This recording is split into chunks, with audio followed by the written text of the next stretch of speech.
자전거를 타고 세계를 횡단한 청년 황인범. 어려서부터 외국에 살며 여행의 꿈을 키우던 그. 한국에서 힘들게 대학 생활을 하던 어느 날 친구들은 다 취직 준비며 학점 따느라고 정신이 없었는데 저는 지금이 아니면 안 되겠다, 나중에 계속 미루겠다 싶어서 결심했습니다. 세상 구석구석 살펴보기 위해 택한 자전거 여행. 부푼 마음을 안고 떠났지만 수많은 우여곡절에 부딪혀야 했습니다. 넘어지고 찢어지고 자전거 고장나는 거는 부지기수고 도로가 없는 400km가 넘는 사막을 횡단하면서 정말 죽을 고비도 넘겨봤습니다. 그렇게 자전거에 몸을 싣고 중국에서 포르투갈까지 장장 268일에 걸쳐 세계를 여행한 그. 사막 한가운데서 그 물 한 모금의 소중함, 중간중간에 만났던 모든 사람들이 베풀어주는 그런 따뜻한 친절, 정말 어디서도 누가 가르쳐주지 않는 그런 소중한 인생 경험이었던 것 같습니다. 두 바퀴로 세계를 누빈 황인범 씨를 소개합니다.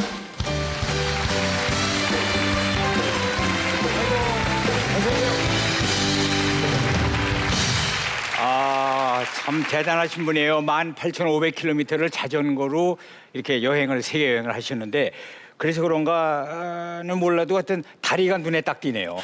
네, 다리가 참 튼튼하신 것 같아요. 맞죠? 네, 맞습니다. 아니, 세계를 횡단한 다리인데요. 근데 왜 자전거로 그 힘들게 여행하실 생각을 하셨습니까?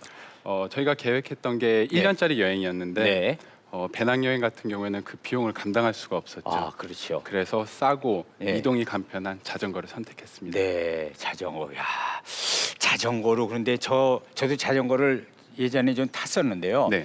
저는 그렇게 조금만 가면 다리가 아프더라고요. 근데 그걸 그냥 그 19개국을 그렇게 도셨는데 네. 오늘 하실 그 강연 주제가요. 지금 아니면 이라는 주제예요. 그러면 뒤에 틀림없이 얘기했을 것 같아요. 지금 아니면 할 수 없다. 맞아요? 네, 그게 그런 빠진 것 셈이죠. 같아요. 네, 하고 싶은 게 있어도 네. 그걸 나중에 하자고 미루는 사람들이 많은데 그렇죠. 지금 아니면 할 수 없는 그런 일도 있다는 거를 여러분께 말씀드리고 싶습니다. 네. 자, 우리 한번 들어보도록 하겠습니다. 흥미진진할 것 같습니다. 박수 요청해 주세요.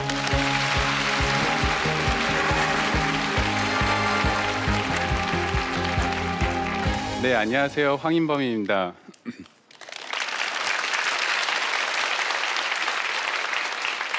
저는 사실 이 자리에 설 만한 자격이 있는지 많이 망설였는데요. 아버지의 강력한 권유로 이 자리에 나오게 됐습니다.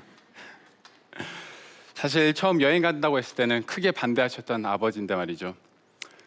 아마도 외교관이 되길 바랬던 아들이 지금은 번듯한 직장이 없어도 꿈을 쫓아서 열심히 일하는 그런 모습이 대견스럽게 생각하셨나 봅니다. 소위 명문대를 나와 대기업을 다니던 제가 지금은 한 평짜리 작은 매장을 꾸려나가면서도 이 행복하다고 느끼는 이유는 아마 이 여행에서 느낀 그 깨달음 때문이라고 생각합니다. 그럼 지금부터 자전거와 이 제 두 다리로 18,500km를 달리면서 느낀 그 깨달음에 대해서 말씀드리겠습니다.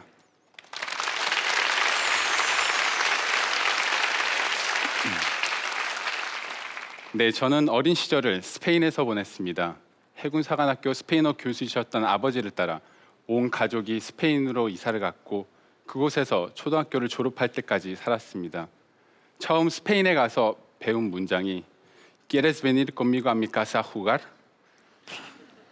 너 나랑 집에 가서 같이 놀래? 였습니다. 그만큼 저는 친구들도 잘 사귀고 행복한 유년 시절을 보냈죠. 또한 도전하기를 좋아하는 아버지 덕분에 온 가족이 캠핑카를 타고 자주 여행도 갔었습니다. 하지만 한국으로 돌아와서가 문제였습니다. 한국말을 잘한다고 생각했던 제가 TV를 봐도 도통 무슨 말인지 알아듣지 못했고 책을 읽긴 읽는데 그 내용이 전혀 이해가 가질 않았습니다. 이해가 가질 않는데 외워야 하고 또 외운 대로 시험 봐야 하고 그러니 공부에 전혀 흥미가 생기질 않았죠. 이렇게 힘들어하는 제 모습을 보면서 아버지는 저에게 말씀하셨습니다. 눈 딱 감고 고등학교 때까지만 열심히 하라고. 그 이후엔 제가 원하는 대로 다 하게 해주겠다고 그러셨죠. 저는 목표가 생기면 굉장히 열심히 하는 성격이라 그때부터 정말 최선을 다해서 열심히 공부했습니다. 그리고 마침내 부모님이 원하던 대로 명문대학교에 진학을 했죠. 그런데 막상 대학교에 들어가고 나서 보니 그 아버지가 말씀하셨던 자유는 없었습니다.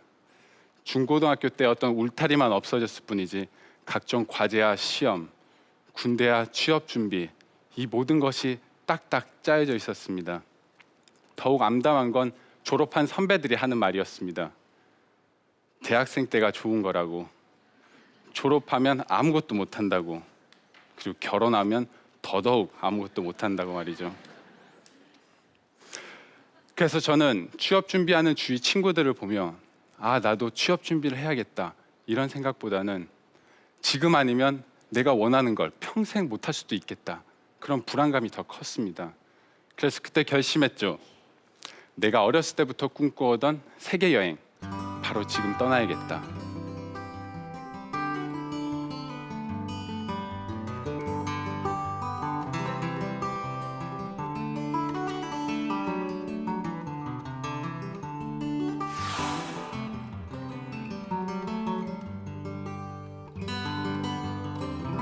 여행 수단으로 굳이 자전거를 택한 건 경제적인 이유에서였습니다. 배낭여행을 하게 되면 어떤 교통비나 숙박비 그리고 식비까지 어마어마한 돈이 들죠. 하지만 자전거로 여행을 하면 자전거로 이동하기 때문에 교통비가 전혀 들지 않고 또 피곤하면 언제든지 텐트를 치고 자면 되기 때문에 밥을 해서 먹기만 하면 계속 여행을 할 수 있는 그런 장점이 있는 거죠. 그렇게 저는 주위 친구들이 취직 준비를 하는 대학교 3학년 때 여행 계획을 세웠고, 마침 뜻이 맞는 친한 형이 있어서 그 형과 함께 여행을 하기로 뜻을 모았습니다. 저희가 계획한 루트는 중국에서 출발해 몽골, 러시아, 터키를 거쳐 유럽으로 들어가 자전거로 갈 수 있는 서쪽의 끝 포르투갈을 종착지로 정했습니다. 1년 동안 자전거를 타고 지구 반대편까지 갈 계획을 세운 거죠. 그런데 역시 부모님의 반대가 심했습니다. 예상했던 거죠. 어머니는 안전상의 이유로 반대를 하셨고, 아버지는 인생이라는 게 흐름이 있는데 그 흐름이 1년 동안 끊기다 보면 회복이 불가능하다며 반대를 하셨습니다. 하지만 밤새도록 자전거를 분해 조립하고 비자 취득에 어학 공부까지 정말 꼼꼼히 여행 준비를 하는 모습이 부모님의 마음을 움직였던 것 같습니다. 아버지가 어느 날 부르셔서는 말씀하셨죠. 그래, 응원해 줄 테니 어디 한번 다녀와 봐라. 그렇게 오랜 준비 끝에 드디어 2009년 3월 27일 인천에서 배를 타고 중국으로 넘어가 희망찬 첫 페달을 밟았습니다.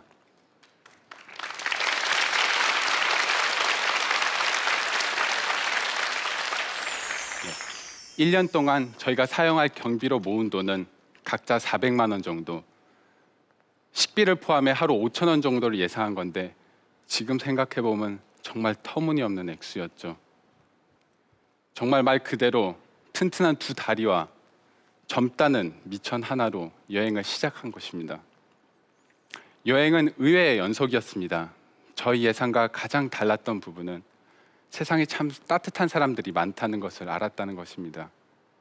우즈베키스탄에서는 현지 노동자들이 한국에서 피해를 많이 봤다는 얘기를 듣고 내심 조심해야겠다는 생각을 많이 했습니다. 그렇게 한 휴게소에 들어갔는데 옆 테이블에 앉아있던 어떤 남자가 물어보더라고요.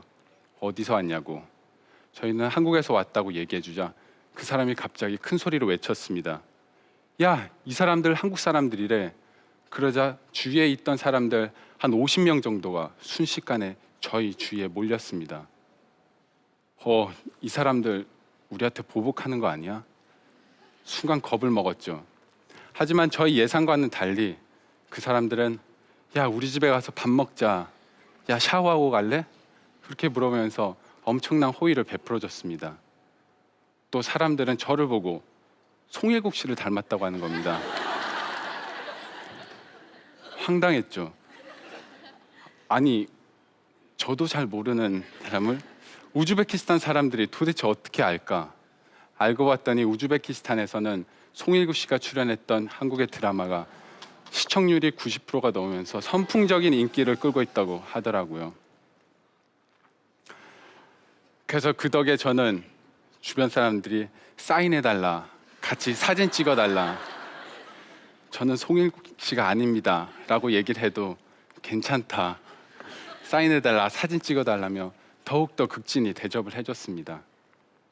어디나 마찬가지였습니다. 다들 조심하라고 했던 러시아의 경찰과 군인들도 정말 인상이나 덩치는 효도르처럼 무서웠지만 그 어느 나라 사람들보다도 선하고 순수했습니다. 또 그들은 저희가 평소 비싸서 사 먹지도 못하는 고기와 술을 사주며 끈끈한 정을 느끼게 해줬죠. 이렇게 268일 동안 여행하면서 제가 느낀 건 세상 사람들은 어디나 다 비슷하구나, 정말 진심은 어디서도 다 통하는구나 하는 거였습니다.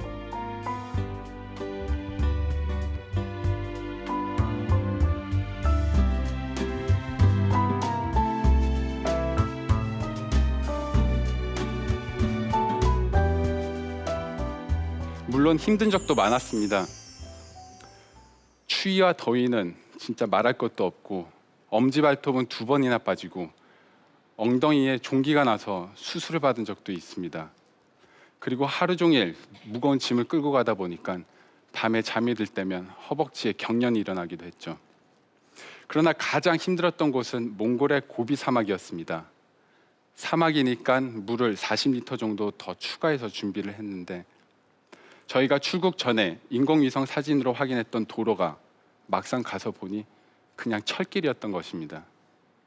그러니까 도로가 없는 사막 모래밭을 자전거로 통과해야만 했죠. 정말 그 순간 암담했습니다. 그 사막 길이가 총 450km, 그러니까 서울에서 부산까지 정도의 거리인데, 이곳에서 많은 사람들이 죽었다는 얘기를 들었고, 또 중간중간에 어떤 화석처럼 통째로 남아있는 동물 뼈를 보면 더욱더 두려웠습니다. 동물도 죽는 곳인데 사람도 죽을 수 있겠구나. 그렇게 4일을 헤매다 가지고 있던 나침반이 고장났습니다. 또 가지고 있던 물이 1리터밖에 남지 않았었습니다.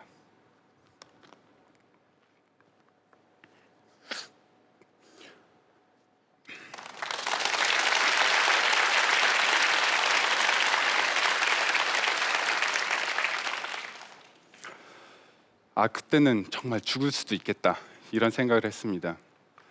그런데 그때 기적과도 같이 저희 눈앞에는 낙타와 양떼가 나타났습니다. 이 동물들을 따라가자 사막 한가운데 정말 말도 안 되게 우물이 있었습니다. 저희는 그 우물을 만나고 살았다, 정말 오아시스를 만난 것처럼 행복했죠.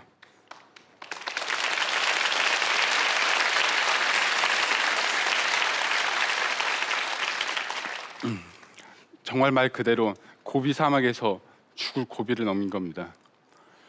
이 사막을 통과하면서 얻은 큰 깨달음이 있습니다. 정말 어떤 힘든 일을 겪더라도 죽는 것보단 낫겠다. 망하면 다시 시작하면 되고,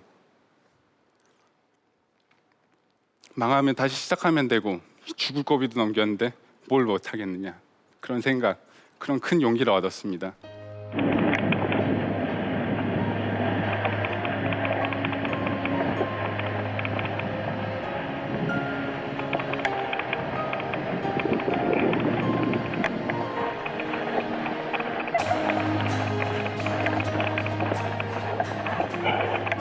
지금은 한국으로 돌아와 작은 테이크아웃 매장에서 추러스 매장을 하고 있습니다. 여러분 추러스 아세요? 스페인에서는 아침 식사로 먹는 건데 설탕을 묻힌 꽈배기와 비슷하다고 생각하면 됩니다. 한 평밖에 되지 않는 그런 작은 공간에 있다 보면 손님들이 가끔씩 물어봅니다. 그렇게 좁은 공간에 하루 종일 있으면 갑갑하지 않냐고. 만약 저도 여행을 갔다 오지 않았더라면 똑같이 생각했을 것입니다. 하지만 그 사막에서 물 한 방울의 소중함, 그리고 정말 추운 겨울날 그 따스한 햇살, 이런 것들을 경험해봤기 때문에 정말 작은 것에 대한 소중함, 그리고 어떤 환경에서도 감사할 줄 아는 마음, 그런 마음을 배웠습니다. 그래서 지금 저는 하는 일이 정말 즐겁고 하루하루 인생이라는 또 다른 여행을 최선을 다해서 살아가고 있습니다. 물론 또 다른 여행을 꿈꾸면서 말이죠. 지금까지의 제 얘기가 한 젊은이의 배부른 이야기처럼 들리실 수도 있을 겁니다. 먹고 살기 바쁜데 여행은 사치라고 생각하는 그런 분들에게는 더더욱 남의 얘기처럼 들릴 수도 있겠죠. 하지만 제가 원했던 것이 여행이었을 뿐 모두의 마음속엔 뭔가 하나쯤은 하고 싶은 일이 있을 거라고 생각합니다. 그런데 시간이 없어서 지금은 때가 아닌 것 같아서 또는 너무 늦은 것 같아서 그 일을 미루는 사람들이 참 많더라고요. 다만 전 그 일을 미루지 않았을 뿐입니다. 지금 아니면 안 된다고 생각했거든요. 정말 간절히 원하는 것, 정말 하고 싶은 것이 있다면 그것을 하기에 가장 좋은 시기는 바로 지금이 아닐까요? 지금까지 제 얘기를 들어주셔서 감사합니다.